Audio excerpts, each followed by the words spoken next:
Okay, so answer the following questions using principles of chemical bonding and molecular structure. So we want to consider carbon dioxide and carbonate.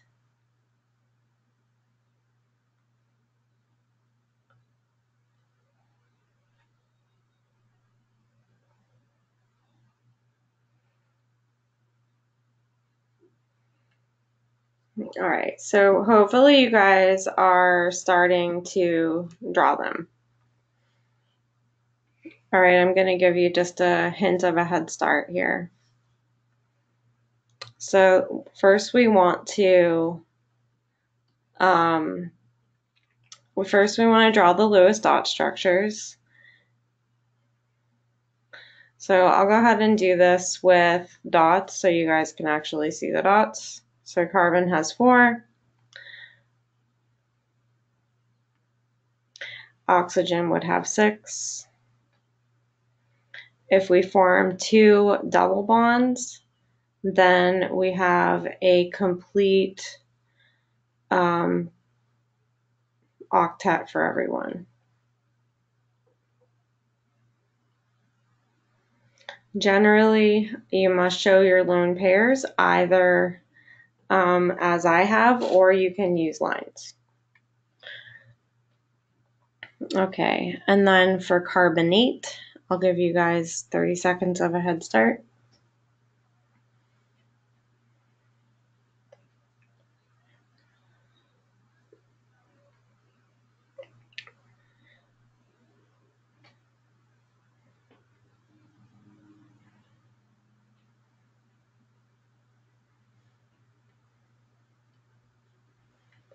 All right, so carbon likes to make 4 bonds. So I'm going to double bond one of those oxygens. The other oxygens would only be able to make single bonds. All right, and we would get that. And then the formal charge on those oxygens would both be negatives. Okay, so now for part 2, account for the fact that the carbon-oxygen bond length in CO and carbonate is greater than that in carbon dioxide. So how would we go about doing that?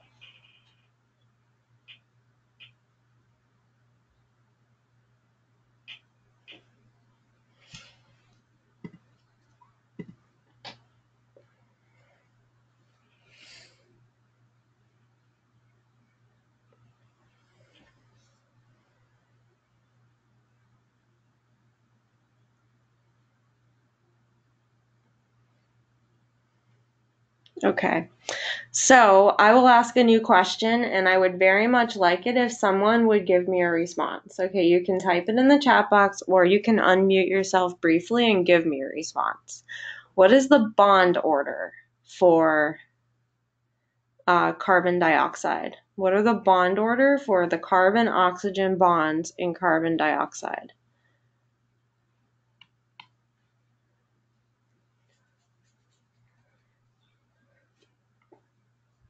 2.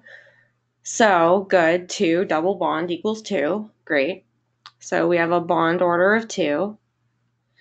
All right, in order to calculate bond order, for those of you who haven't seen this, a single bond has a bond order of 1, a double bond has a bond order of 2. Okay, so now for carbonate, what I have drawn is great, but what did I forget? I forgot something on purpose. What did I forget?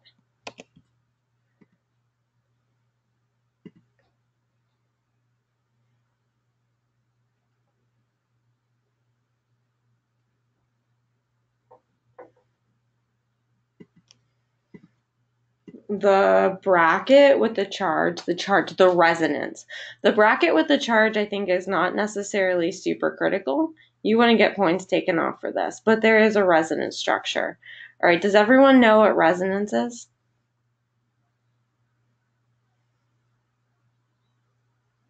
Okay. Does anyone not know what resonance is?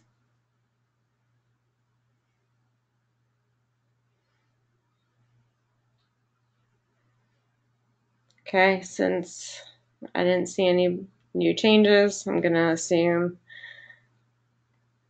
everybody knows what that is.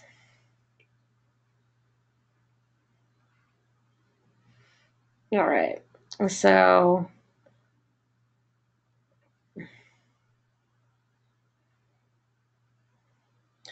swear the worst part of these is having to draw the dots. Okay, so these are our 3 resonance structures, all right? And they're resonance structures because I changed the connectivity of the I changed the connectivity of the atoms, but I did not change the connectivity of the atoms, but I changed the distribution of electrons. Another way to think about this is that I can't really tell the difference between the oxygens. I know one is double bonded, but I can't pick up any specific oxygen and say, aha, you're double bonded. All right, so because of resonance, the bond order of all of the CO bonds is the same. All right, we can't distinguish them. So what is the bond order of each of those bonds?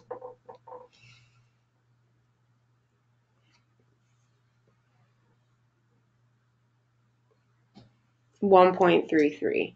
All right, so essentially we just said that each of them have a single bond, but then they share a third of a double bond. All right, so our bond order here is 1.33. Okay, so then what is shorter, a double bond or a single bond?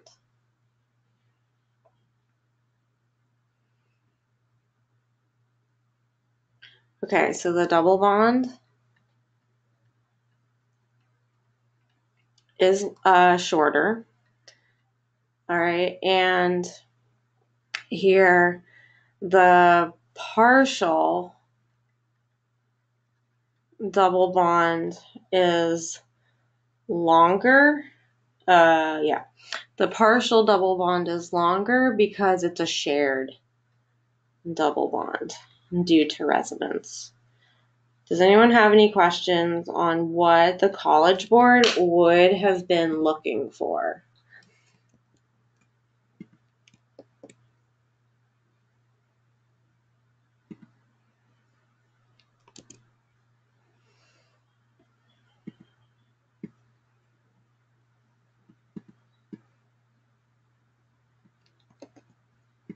Like, any questions on what would have been graded correct or incorrect? So it would be because in the case of CO2, the bond order is 2, and then with CO3 2 minus, the bond order is 1.33. And isn't it when you have a higher bond order, that means shorter bond? Would you just be able to say that? Yeah. But Okay. you had to mention resonance, though. You needed the word resonance. Yeah, I said that CO3 2 minus has resonance. Yeah, so that is 100% allowed. That's Okay. totally fine. Would we have gotten the point if we didn't write the bond order down? You would have had to say that that carbonate has a partial double bond. And then that would have been fine. Okay. All right, so then I'm going to move to part B.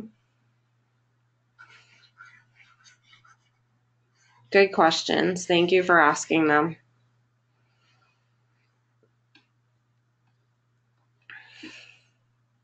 So everyone go ahead and try, I'll give you a head start. Draw Lewis structures for CF4 and SF4.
All right, going ahead and giving you guys now have the head start. I'm going to show you the other way to do the shorthand on the Lewis dot structures. So you can do the 2 dots, that's fine. Or it's perfectly fine to do lines like this. That's what chemists tend to do. So it's okay to do that. Each line represents 2 dots. All right, and then here we have SF4. Okay, so SF4, sulfur has 6 electrons. So it's going to take 4 of them and bond them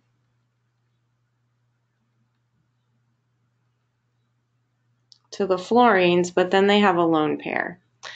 All right, in terms of molecular geometry, account for the fact that CF4 is nonpolar, whereas SF4 is polar. Okay. So this one is nonpolar, all right, because all of the dipole moments are canceled out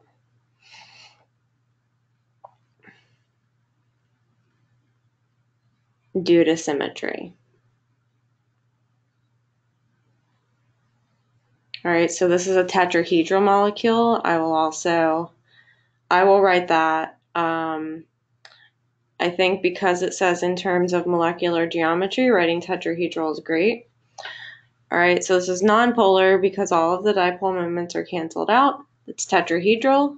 And then just by way of review, these bond angles are 109.5 degrees. That's that. Okay, and then I'll draw on the dipoles. All right, so here I have delta positive, delta negative, and I would draw one towards each fluorine. All right, the delta here, so delta negative means that I have a partial negative charge. It's not a full negative charge, it's just a partial one. All right, similarly, delta positive would be a partial positive charge.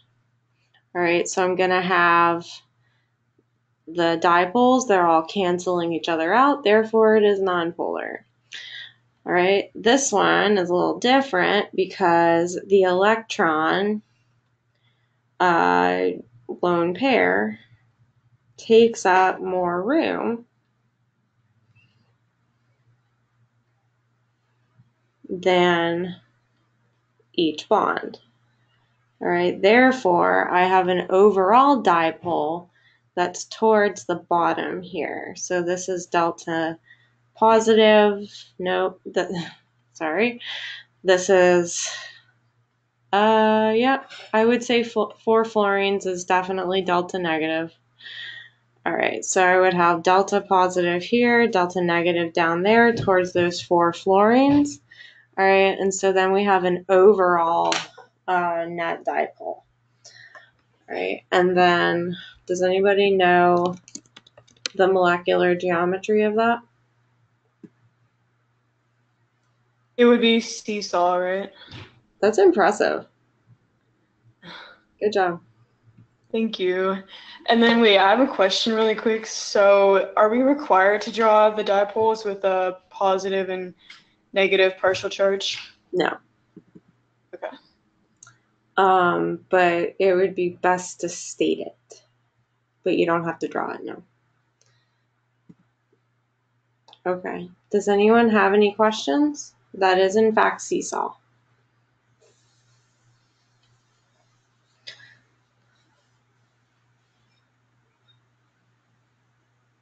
Okay, what's the hybridization of each of those?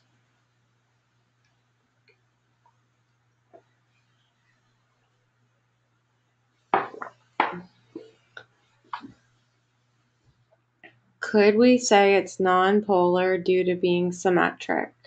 Which one? The carbon tetrafluoride?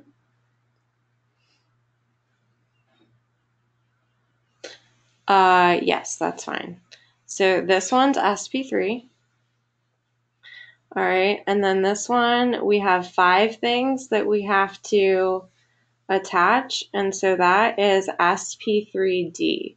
All right, you use your 4 things to bond here, but then you need an extra d orbital because you have another, what I would call a thing here. All right, so we've got to put those electrons somewhere, so we're going to put them in a hybrid orbital. Okay. Does anyone have any questions? Feel confident with that?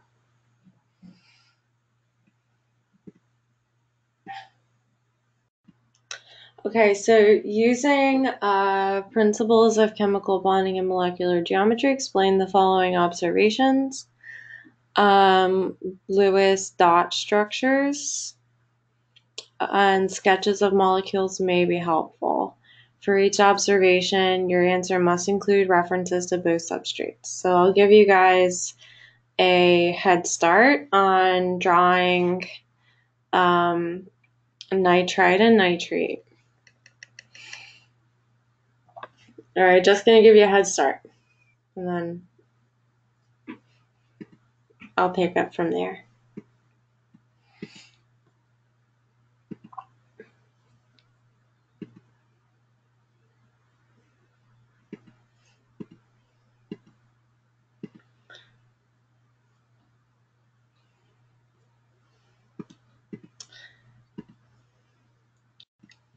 Okay, so I'm going to start drawing my Lewis structures.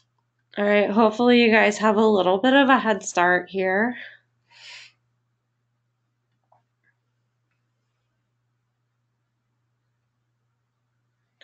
Is everybody okay if I use the lines instead of the dots? I'll just put the dots on the nitrogen.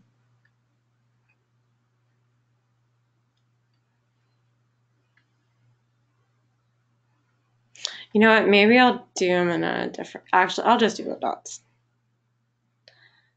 Some people haven't seen the lines, and I can't imagine that changing the way that you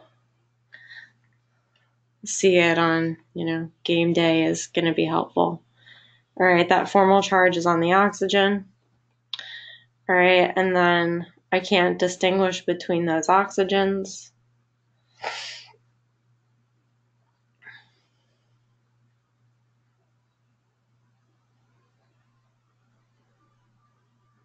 All right, so there's nitrite. And then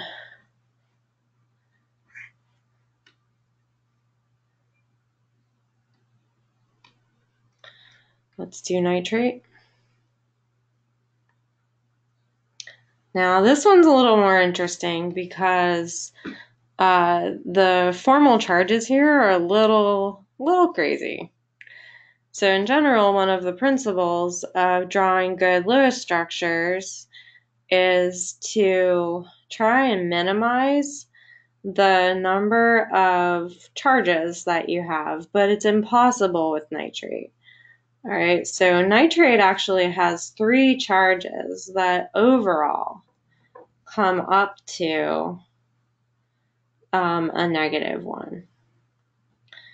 All right, and so then again, I would have no way of distinguishing between those oxygens.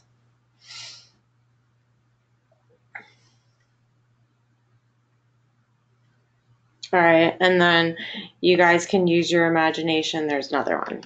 Okay, so according to the Lewis dot structure, so note that they actually just reused something very similar. So according to the Lewis dot structures, why is this shorter than this?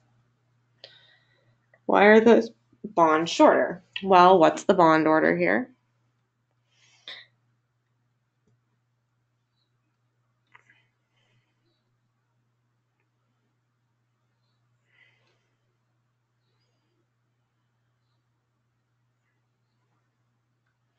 Good, that one's 1.5. And then we already discussed that this one has a bond order of well, actually we didn't discuss, but you get the same point. So this is split between 3, so 1.33. So this has more partial double bond character.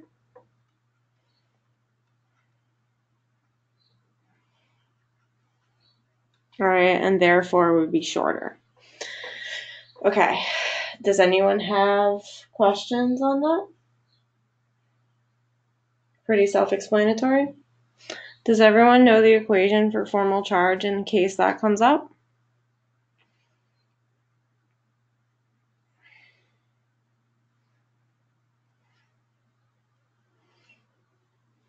Do it again. Awesome. Okay, so for formal charge, you take the number of valence electrons, you subtract the number of electrons in lone pairs, and then you subtract half the number of electrons in bonds. So I'll do oxygen. I'll do each of them in nitrate as an example. So let's just take the nitrogen. All right, the nitrogen would be number of valence electrons is 5. Number of electrons in lone pairs is 0. Number of electrons in bonds is 8. So I need 1/2 of 8 altogether plus 1. That's why I drew the plus charge. All right, now for the double bonded oxygen. Number of valence is 6. Number of electrons in lone pairs is 4. And then minus 1/2 the number of electrons in bonds, which is 4. All right, so 6 minus 4 minus 2 is 0. That's why he doesn't have a charge. Okay, and then for the single bonded oxygen, valence is 6. The number in lone pairs is 6. Half the number in the bonds is 2. All right, and so that's why it's a -1. All right, does that make sense? Awesome. All right, everybody screenshotted so that I can erase.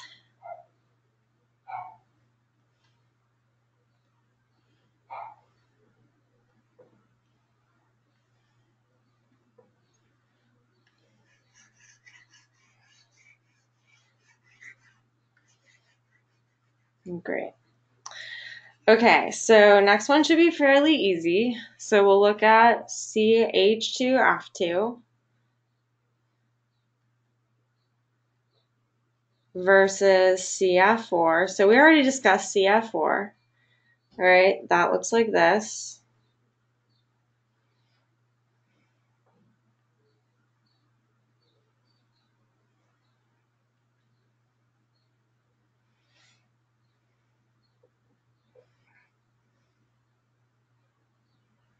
All right, so delta negative here, delta negative there. All right, so this one has, I'll just say unmatched dipole moments.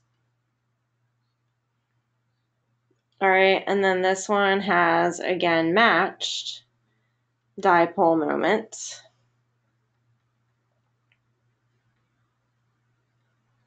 Therefore, this is nonpolar. All right, and then that one is polar. All right, everyone good with that? Does anyone need a Vesper chart that they need to print out to have ready for your exam?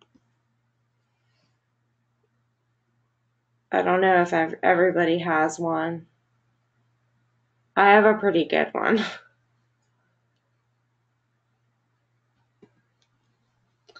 Okay, so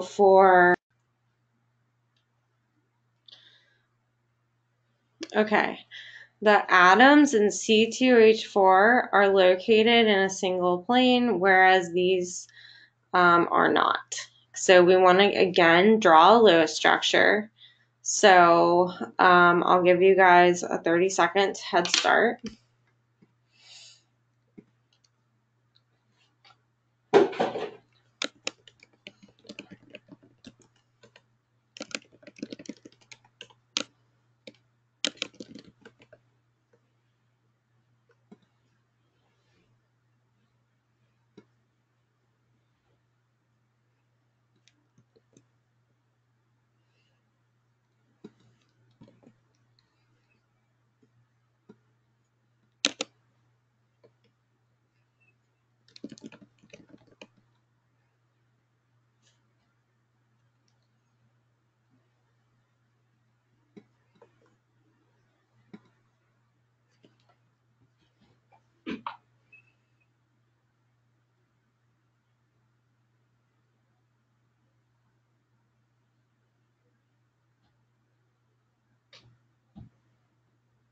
Okay, so C2H4 looks like this.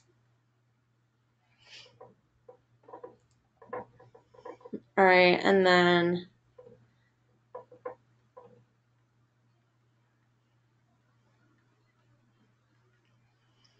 all right, that is the other molecule. What is the geometry of this guy?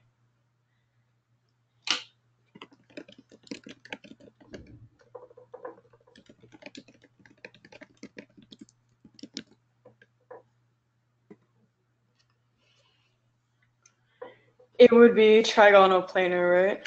Yeah, trigonal planar. All right, so keyword there is planar, so the molecule is in the single plane. This one is tetrahedral, which is definitely not planar. That's all you needed to say there. Okay, questions? Everyone good with that?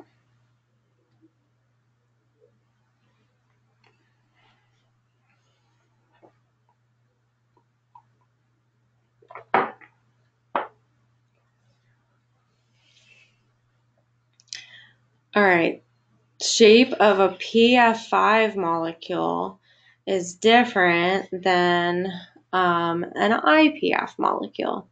Okay, so PF5, again, we'll draw a Lewis structure. So he has 5 valence, so this one becomes easy. All right, so F, F, F, F, F. There we go. All right, so this one, geometry of that is trigonal bipyramidal.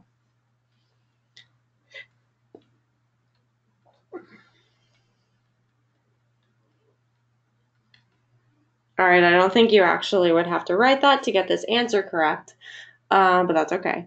We're going to do it anyway. Hybridization of this, anyone? So 5 things need 5 orbitals, so S, P, P, P, and D. Good. So sp3d. Good. All right, so now let's look at the IPF molecule, or IF5 molecule. All right, iodine has 7 valence, so I'm going to take 5 of them and I'm going to bond them. Remember on your exam, I am being lazy and I'm not drawing all the lines around all the fluorines. Please remember to do that, especially this year, because we do not know how harsh they're grading, okay? So make sure you draw all your lone pairs. Okay, so this one is really whacked. Okay. So that would be 5 ligands with a lone pair. That is a square pyramid. All right, again, you wouldn't have to do that. All you would have to say is that the IF5 molecule has a lone pair that would change the geometry of the other 5 atoms. Does that make sense? You would not necessarily have to give the geometry, but I don't think it can hurt. All right, in this case. Okay, questions.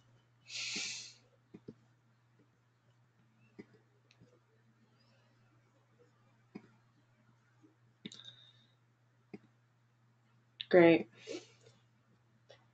All right, so I'm skipping the last one because acids are not on your exam.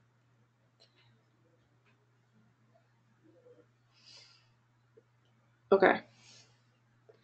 Does anyone have questions on that question?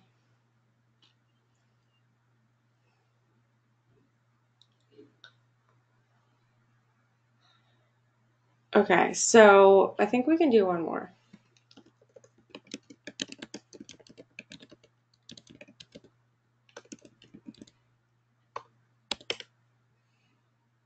This one's going to be a little different because it has some organic, but it still has, it still is essentially a like bonding and structure question. It has a little bit of thermodynamics in it. All right, and I'm not sure I would call it an application of thermodynamics.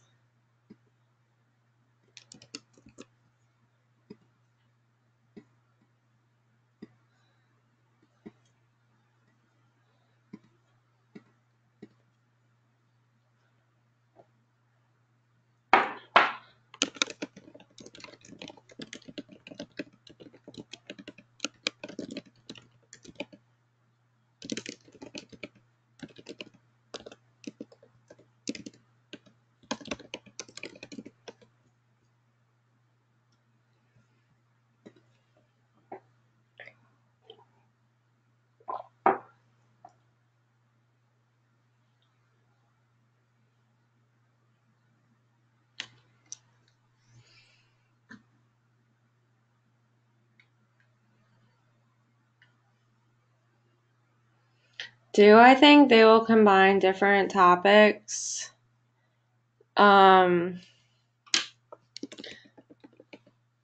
Such as the ones that we are about to go over. I mean, I think it's possible. They always do.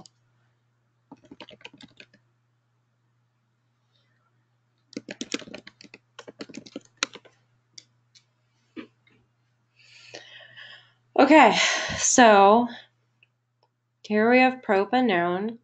We want to draw a complete structural formula. All right, so does anybody know what ONE means? What kind of a functional group that is? Has anybody seen that before?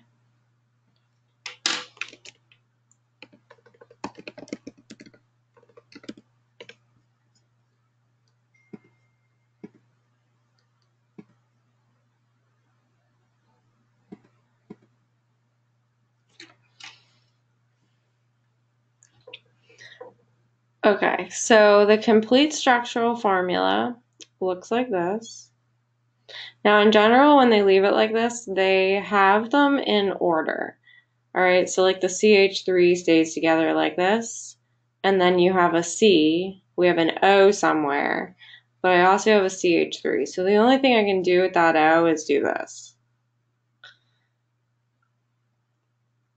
I don't know if you guys have seen that before. A little more complicated.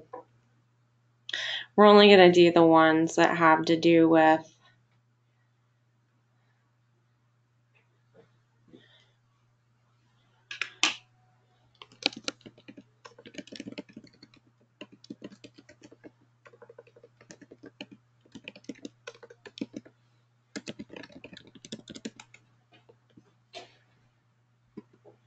all right, so predict the approximate carbon to carbon to carbon bond angle.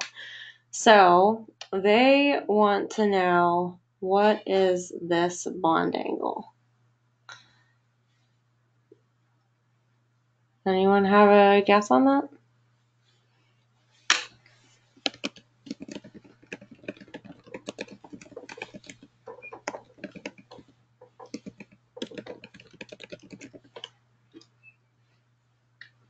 So, well, let's try a different way. So, what is the hybridization of this?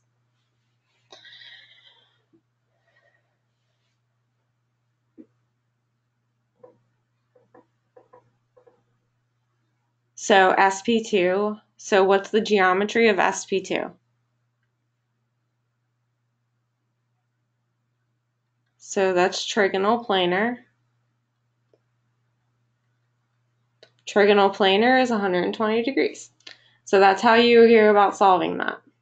All right. Find the hybridization, figure out the geometry, that gives you the bond angle. All right, we're not doing this. I don't think that we're gonna have to do this one, but let's go ahead and finish out with this question. All right, so here we have propyne, cool. What is the hybridization of the carbon that is got the weird arrow looking at it?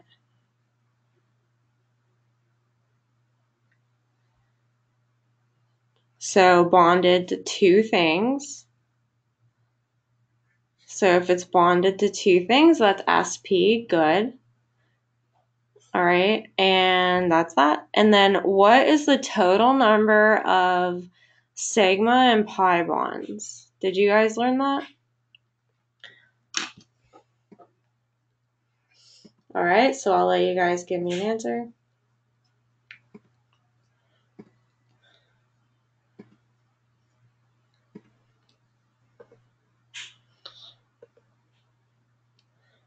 One pi, 6 sigma, 2 pi. Okay, so every single bond is sigma. So I'll just write that. Each single bond equals sigma. All right, and then now what do I do with the triple bond? So the triple bond has one single and then it has two extra bonds. So those two extra bonds in the triple bond are pi bonds. Okay, so this would be 6 sigma 2 pi. Does that make sense?